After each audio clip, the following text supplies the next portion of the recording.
จริงๆมันเยอะกับการโหขึ้นคนไหนนี่tôi đo hẳn tôi bong thì kia chắc có hồ khơi rồi nãy cho chân chim mà tôi cho nó nè bê kia hồ khơi rồi nãy này cho nó mình lấy nhất tập cái hồ khơi rồi nãy đấy con chơi mang cái này chưa miên thạt lẹ lời thì lấy xong rồi thạt ơi thằng chơi nhớ nha បងប្អូនឃើញអត់មើលប្អូនប្រុសខ្ញុំគេឌឺខ្ញុំមកបងប្អូនគេថាគេថ្ងៃហ្នឹងគេអត់មានធ្លាក់ផ្លូវធ្លាក់អីសោះសមអត់ខំដឹកពីផ្ទះទៅដល់ទីលានទៅយកទៅជួយចងម៉ូតូជួយអីទៅនាំទៅបានទៅជីចាំតែជីសួរដល់យើងធ្លាក់ផ្លូវធ្លាក់អីទីទួចធ្វើឯងមកឌឺដងឯណាបងប្អូនគិតមើលសមអត់តាមក៏ពិតខ្ញុំធ្លាក់ផ្លូវនេះគឺខ្ញុំសំដែងទេបងប្អូនមិនមែនជីធ្លាក់ទេបងប្អូនតាមក៏ពិតខ្ញុំចង់ដឹងថាហេតុអីបានជាគ្រប់គ្នាឃើញតែជីចូលគុំស្វាយនឹងហូបនៅក្នុងមានអីពិសេសមែនតាមក៏ពិតចូលទៅអត់មានអីពិសេសផងបងប្អូនសូម្បីតែផ្លែស្វាយមួយផ្លែគឺមានផងសិតតែផ្កាហ្នឹងតែមិនអីទេបងប្អូនកើគុំនំមួយនេះការឌឺដងបងមួយនេះ10ឆ្នាំក្រោយចាំបងសងសឹកក៏មិនហួសពេលដែរអូនឯងចាំមើលតែពេលដែលអូនឯងធ្លាក់ផ្លូវបងថតវីដេអូអូនឯងផុសខ្មាស់គេវិញម្ដងឥឡូវត្រឡប់មកតាក់ទងជាមួយនឹងវីដេអូនៃការជិះរបស់យើងវិញបងប្អូននេះគឺជាសកម្មភាពនៃការជិះ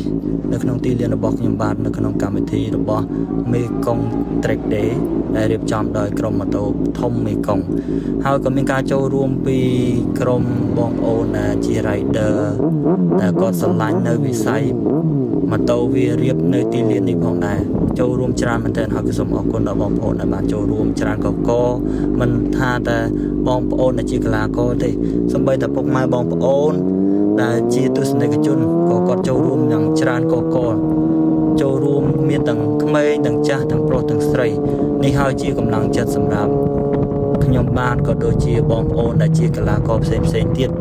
ដើម្បីខិតខំពង្រឹងសមត្ថភាពធ្វើឲ្យប្រភេទកីឡាប្រណាំងម៉ូតូនៅលើវាលរៀបនេះកាន់តែរីកចម្រើនទៅមុខអញ្ចឹងសម្រាប់បងប្អូនដែលជា rider ដែលមិនទាន់បានចូលរួមក្នុងកម្មវិធីការជិះសាកល្បងការវឹកហាត់នៅក្នុងទីលានខ្ញុំរីកមិនឲ្យបងប្អូនគួរតែសាកល្បងបានម្ដងឬក៏ពីរដងទៅដើម្បីយើងដឹងតាក់ទងជាមួយនឹងសមត្ថភាពរបស់យើងរៀនបន្ថែមក៏ដូចជាតាក់ទិចនៃការជិះម៉ូតូឲ្យបានស្ទាត់ជំនាញផងដែរហើយសម្រាប់បងប្អូនភាគច្រើនតែតែគាត់និយាយថាគាត់អត់ហ៊ានចូលដោយសារគាត់ខ្លាចវិលមកក៏ខ្លាចដួលខ្លាចអីខ្លាចចេះខ្លាចចុះចង់ជម្រាបទៅបងប្អូនផងដែរសម្រាប់ការយើងចូលរួមនេះគឺយើងចូលរួមវឹកហាត់ទេអញ្ចឹងក៏មានបងដែលជាសមាជិកចាស់ក៏ដូចជាអ្នកដែលធ្លាប់ចូលទីលានបានច្រើនដងគាត់តែងតែជួយណែនាំដូចជាខ្ញុំបានចូលដំបូងក៏បានបងដែលជាកីឡាករដែលគាត់បានចូលរួមមុនគាត់បានផ្ដល់នៅចំណេះដឹងខ្លះបទពិសោធន៍តិចនៃការជិះណែនាំសម្រាប់ខ្ញុំបានដែរអញ្ចឹងសម្រាប់បងប្អូនដែលមិនទាន់បានចូលកុំភ័យចូលទៅគឺនឹងមានបងប្អូនចាំជួយប្រាប់យើងស្រឡាញ់គ្នាយើងរាប់អានគ្នាលើវិស័យនេះតែមួយអត់មានអីដែលត្រូវលាក់លៀមទេបងប្អូន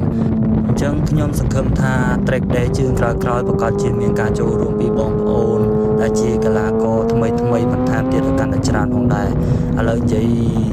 លេងដល់កន្លែងដែលត្រូវចូលគុំស្វាយបងប្អូននេះតាមក៏ពិតទៅចូលអត់មានអីផងហ្នឹងមានតែផ្កាស្វាយអត់មានផ្លែស្វាយផងអញ្ចឹងប្រហែលជាអត់នៅយូរទេចុះពីលើម៉ូតូរុញម៉ូតូចេញវិញលើបងប្អូនតាមពិតទៅកន្លែងហ្នឹងគឺសម្បកវាអត់តាន់ស្អិតដល់បងប្អូនយើងទឹមជីបានប្រហែលជាមួយជុំពីរជុំហ្នឹងវាអត់តាន់ក្តៅខ្លាំងដល់ប្រដេកទៅវាយើងដាក់ traction ខ្ញុំដាក់ traction 3អញ្ចឹងវារៀងកន្លាច់តិចទៅក៏វាទៅត្រង់យើងចាប់ប្រាំងខាងមុខតិចត្រង់ក៏ប្រឡែងទៅទាញមកវិញក៏បានដែរបងប្អូនតែអាចនឹងមានបញ្ហាបើសិនជាយើងទាញថែមអាចនឹងដួលអញ្ចឹងបើដោយវាទៅតាមសម្រួលទៅហើយក៏ជិះមើលទេសភាពនេះបង្ហុយឆ្លៀតឲ្យដៃពីរទៀតថាយើងបានចូលបានល្អចូលនៅក្នុងគុំស្វាយអញ្ចឹងក៏លើកម៉ូតូមកជិះបន្តទៀតតែបងប្អូនអត់មានបញ្ហាអីធំទេសម្រាប់ការជិះនៅក្នុងទីលានគឺអត់មានបញ្ហាគ្រោះថ្នាក់ធ្ងន់ធ្ងរដោយសារតែយើងជិះនៅលើផ្លូវមានតែទៅអត់មានផ្លូវប្រច្រាស់គ្នាទេបងប្អូនបើប៉ះពៀឬក៏ស្លាយយើងមានតែប៉ះ តាក់ទងជាមួយនឹងម៉ូតូតិចតួចហើយយើងមានឈុតការពារមួកការពារស្បែកជើងការពារស្រោមដៃអីហ្នឹងគឺការពារយើងបានសុវត្ថិភាពល្អបងប្អូនអញ្ចឹងខ្ញុំអត់មានអីនិយាយបន្ថែមទៀតទេគឺមានតែប៉ុណ្្នេះបងប្អូនអាចរីករាយទស្សនាវីដេអូបន្តទៀតអរគុណ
chạy mà GoPro chơi mang cái này chưa miên thật lẹ lơ thì lấy xong rồi Thạch ơi anh chơi nhớ nè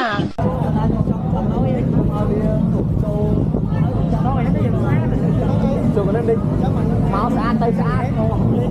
xong cái không cây đang còn cho ăn lớn cho tới sau cho châu ta lấy cái không nhà lấy cỏ mình stop không biết trời trời nát đâm mũi đâm bal đâm 7 đâm 4 free mà thôi một con mũi đó thì ra ma thì